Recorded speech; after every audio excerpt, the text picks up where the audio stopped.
Long ago there lived a poet. He always searched a calm place for composing new poems. One day he went to a forest nearby to find a calm place. At one place he thought, "It is the best place for me to write poems." The place was quiet and surrounded by trees full of flowers. So he sat there and began to think. When he was trying to write a poem, there entered an evil spirit with anger. The place was very calm, so the sudden entrance of the devil made him frightened. The devil asked the poet, "Hey, who are you?" in a fierce voice. The poet was stunned for a while on hearing the voice. The face was so ugly that he was afraid to look at the face. When the devil opened his mouth, fire came out and his eyes seemed to be balls of fire. The poet was so frightened that his tongue stammered. A little later again the devil spoke. "How dare you enter our place?" On hearing the roaring of the devil, the poet said, I am an innocent poet. I want to write poem in a lonely and calm place. So I came here. I didn't know that this place was yours. I don't have any bad aim. If you give me a little time, I will quit the place." But the bad devil was not ready to hear his voice and began to curse him. "I won't excuse you. You made a big mistake. You should be punished for that. So you will turn into a monkey from now." All of a sudden, the poet became a monkey, grey in colour. The devil saw the monkey poet and said, "Oh, you shall be like this for many years." Then he left the place. The monkey poet cried and cried for a while, but he could not do anything except weeping. As he got hungry, he began to eat the fruits and nuts and sleep on the trees like real monkeys. He could not talk and write poems as he did earlier. He walked on the earth and leaped on the trees for days. One day he reached a seashore and luckily found a ship which was ready to leave.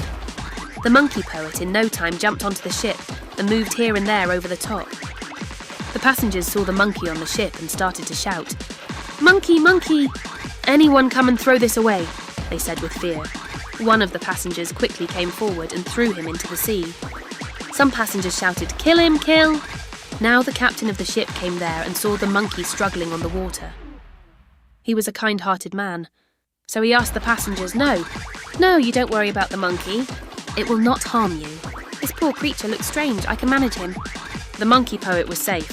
He thanked the captain for his timely help. Then he sat in a corner silently without any misbehaviour.